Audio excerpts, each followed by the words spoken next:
Dentro de los ejercicios de implementación de semánticas, veremos hoy día el capítulo de enunciados y expresiones. El primer ejercicio muestra una combinación de tipos de datos, enunciados de control, de ciclos, y la idea es ejecutar este programa cuando n vale 0, vale 1, vale 5 y vale 8. N es igual a 0, Q va a ser igual a 0 más 3 dividido por 4. Esto da un valor aproximado a 0, pero como estamos trabajando con tipo de datos entero, Q finalmente queda con el valor igual a 0. En el caso del switch, cuando entramos al cuerpo del switch, esto quedaría como 0 módulo de 4. Sabemos que esto de acá es 0. Por lo tanto, dentro de las instrucciones del switch aparecería o ejecutaría la línea del case 0, luego la del case 3, luego la del case 2, luego la del case 1, etc. Por lo tanto, si n valía 0 en esta primera línea, aquí va a valer, se va a cambiar y va a quedar con el valor 1. Luego, si paso a la segunda línea, va a cambiar con el valor 2. Con la tercera línea va a quedar con el valor 3. Y finalmente, cuando se ejecute esa línea, va a quedar n con valor 4. Tenemos que q se le resta 1, menos menos q. Por lo tanto, este queda con valor negativo. Dentro de la condición del while, esto no se cumple, por lo tanto esto es falso. Y el while sale. Por lo que debería imprimir esto es n igual a 4.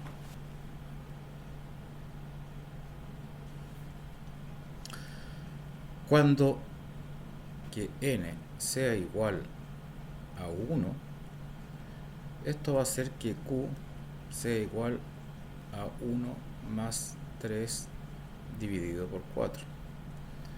Como es una operación entera, q va a valer 1. El switch va a quedar como 1 módulo de 4. Sabemos que esto es igual a 1. Esta es la operación resto. Por lo tanto, la ejecución del case comenzaría en el case 1, el que está acá.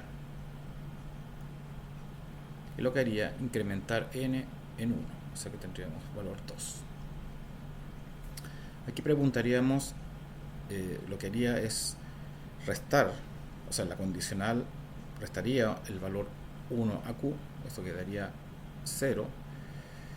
Como 0 no es mayor que 0, esto es falso. Por lo tanto, el ciclo sale. Y el valor a imprimir sería igual a 2. En el tercer caso, cuando n es igual a 5, q va a ser igual a la división entera de 5 más 3 dividido por 4. Eso dejaría a q igual a 2. Si ejecutamos el switch,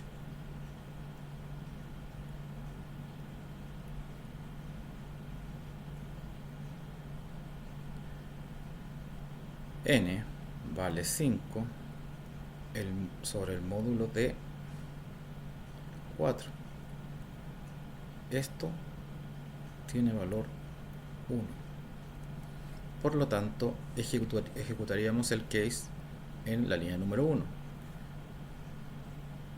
Esto haría que el n valga ahora 6. El q vale 2. Al restarles 1, quedaría con valor 1. Luego, sí se cumpliría la condición de while, y lo que haría esto es retornar el control a la instrucción do. Por lo tanto, ejecutaría nuevamente un n más 1, nuevamente un n más 1, sería 8,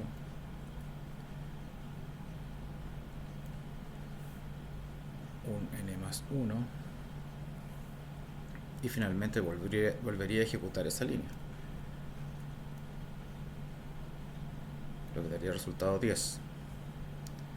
Q ahora se le resta, no, tenía valor 1, había quedado con valor 1 anteriormente. Ahora tengo que preguntar por la nueva condición. Como Q valía 1, esto se va a hacer 0. Por lo tanto, esto no se cumple, es falso. Así que salgo del control. Y el valor final de n va a ser igual a 10.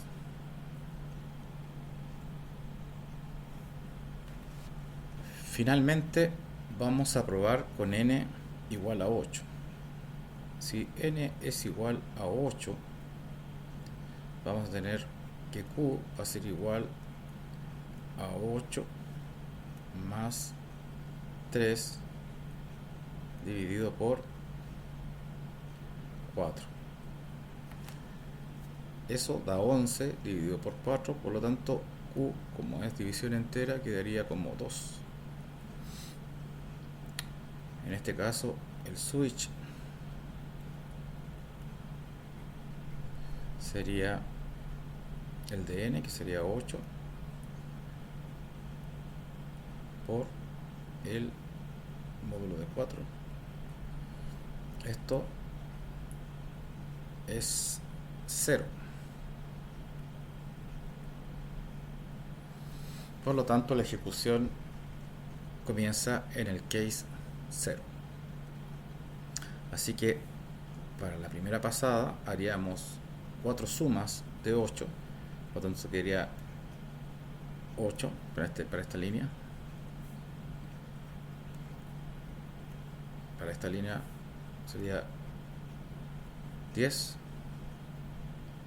Luego, al ejecutarse esa línea, esto se convertiría en un 11. Luego, ejecutarse esta línea, esto se convertiría en un 12. El Q vale 2, pero como le resto 1, me va a quedar 1. Aquí el Q se cambia por el valor 1. Y comienzo de nuevo. Le agrego 1, sería 13. Va a tener que seguir acá arriba. 13. Le agrego 1, así que ya esto va a ser 14. Le agrego 1 de nuevo, esto va a ser 15. Le agrego 1 de nuevo, esto va a ser 16. El Q vale 1, pero como le resto 1, esto va a quedar igual a 0. Por lo tanto, ahora yo tengo 0 mayor que 0, cosa que esto es falso, esa condición es falso. Por lo tanto, salgo del while. Y el valor de n al final de la ejecución de este código sería 16.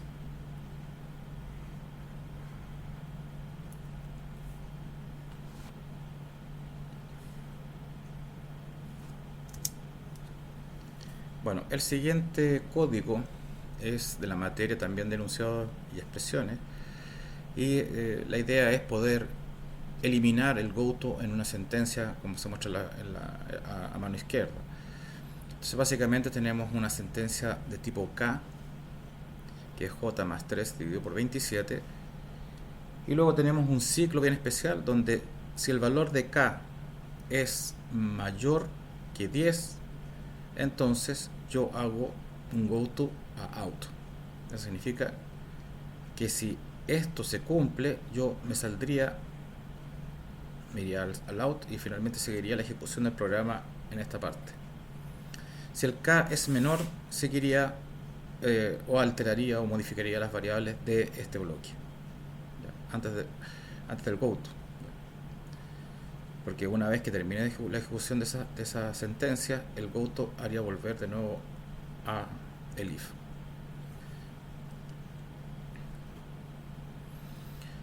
Entonces se pide hacer un programa para dos lenguajes, uno es Ada y el otro es C++. Ahora lo importante aquí es entender que en este caso este es un ciclo donde si lo colocamos en una especie de pseudocódigo, nosotros tendríamos un ciclo que comienza, ¿no es cierto?, con una variable que es k, y esta variable k comienza en j más 13 dividido por 27 y termina, y esto va a ejecutarse hasta que yo tenga un valor mayor que 10.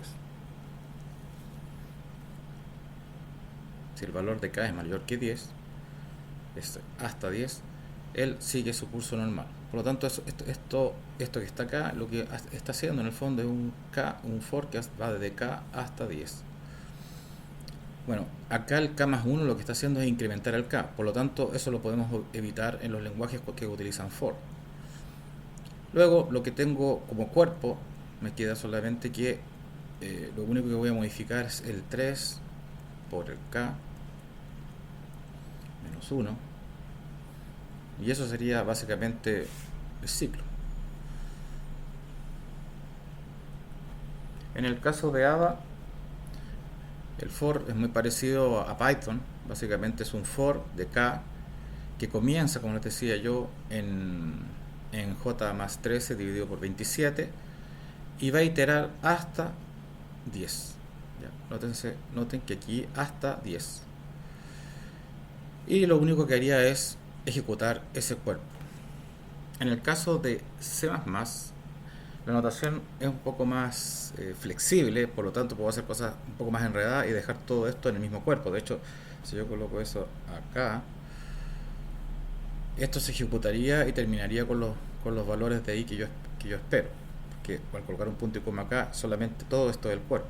Entonces parto con un valor inicial de k igual a j más 13, luego voy a iterar hasta que esto sea igual a 10, ¿ya?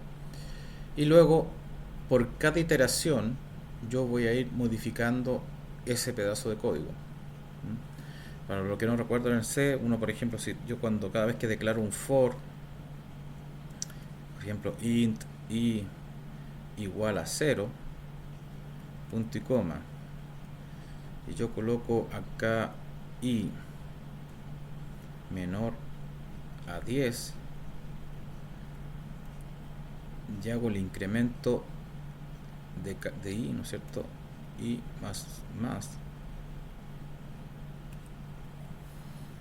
lo que yo logro es que este for inicialice en i. Por lo tanto, si yo tuviera que un print f de i, lo primero que imprimiría este ciclo es el 0, porque estoy inicializando en 0. Luego preguntaría si el 0 es menor que 10, cosa que es verdadera, y continuaría. Y aquí lo que estoy haciendo es sumarle el más. Entonces, al final de la ejecución de este cuerpo, de esta sentencia, vuelvo a ejecutar este ciclo con un nuevo valor, ¿no es cierto?, que sería con el i más 1. Sigo cumpliendo, ya la iniciación no se considera, ahora el i valdría 1, sigue siendo menor que 10, por lo tanto el nuevo valor en la segunda iteración sería 1, porque lo incrementa ejecuta el print, luego vuelve de nuevo a hacer el ciclo hasta que finalmente termino en 9, porque cuando llego a 9 es menor que 10, así que se ejecuta, se imprime el 9, se incrementa en 1 el 9 acá, esto hace que sea 10, entonces la próxima iteración vale 10, pero 10 no es menor que 9, por lo tanto se detiene la ejecución y imprimiría los números del 0 al 9.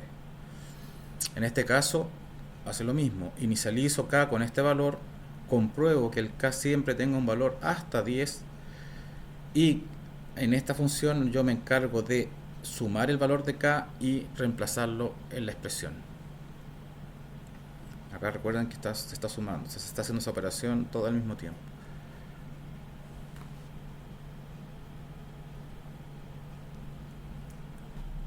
Para ser estrictos en lo que es una declaración de ciclos for con respecto al pseudocódigo anterior, en C++ es importante hacer la diferencia cuando un for termina con un punto y coma y cuando no termina con un punto y coma.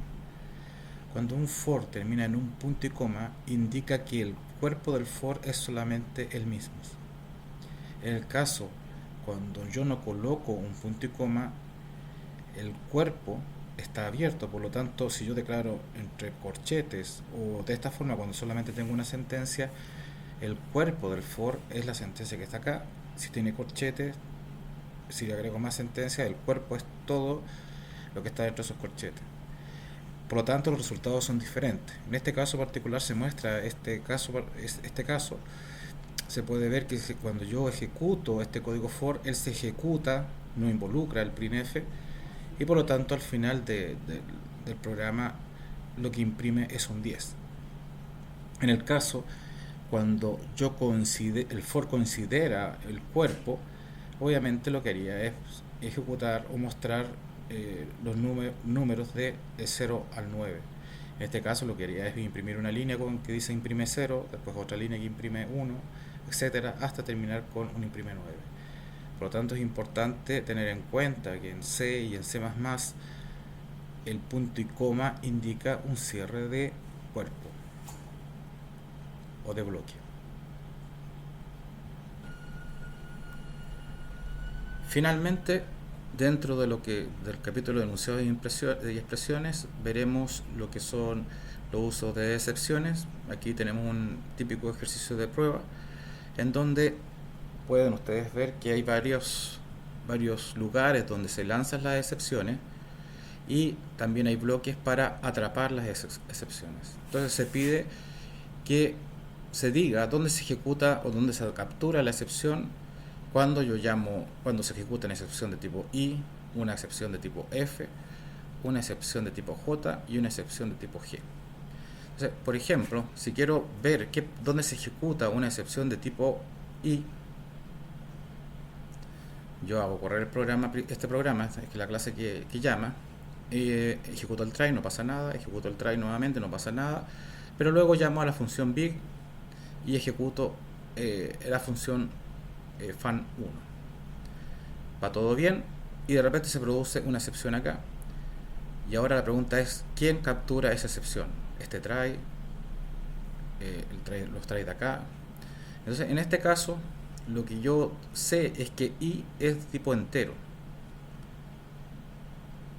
Acá dentro de este try, el cache asociado al try no tiene cómo capturar ese tipo de error para entero. Por lo tanto, lo que va a hacer es enviar o lanzar ese error hacia el try de donde lo llamó. En este caso, el try es capaz de capturar su excepción y lanza la excepción dentro del try interno de fan2. Como dice acá, el throw 1 en la función 1 es capturado en la función 2. Ahora, supongamos que queremos ver qué pasa si se produce un error, ¿no es cierto?, acá. Y lo que voy a hacer es lanzar a F. Entonces, nuevamente llamo a big fan1, ejecuto mi código fan1, en este caso no lanzo porque no se produce el error, no le exijo que lo lance, y luego sí le exijo que lance el throw F. Esto lo que va a hacer es que alguno de estos trays va a tener que ser capaz de capturar ese error. En este caso, como F es flotante, sí tengo un cache para poder atrapar este error. Por lo tanto, la ejecución del cache estaría en ese bloque. Por lo tanto, en el caso de throw F, de lanzar una excepción de tipo throw S en fan1, este va a ser capturada en fan1.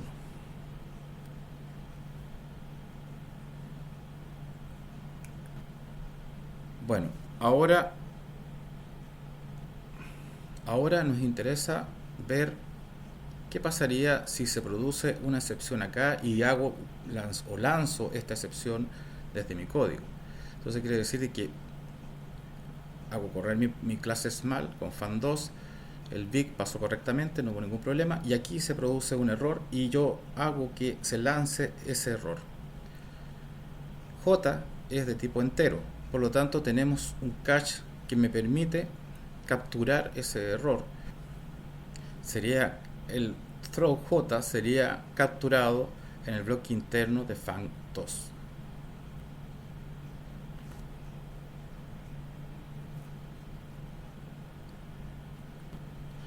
Finalmente, ¿qué pasa con este llamado? Supongamos que llamamos a fan1, todo funcionó correcto, no hubo ninguna excepción. Luego se va a ejecutar el programa y aquí se produce un llamado de excepción. Yo le digo al programa, ¿sabes qué? No se cumplieron las condiciones adecuadas acá, así que hace un throw de G. Entonces lo que va a hacer esto es que va a generar la excepción como G es flotante. El cache que va a capturar esta excepción no va a ser porque no es del mismo tipo, de que no va a pasar nada, sino que el que lo va a capturar es este de acá. Por lo tanto, estaría dentro de fan2, pero no sería sería capturado dentro del try externo al try original, donde está llamando.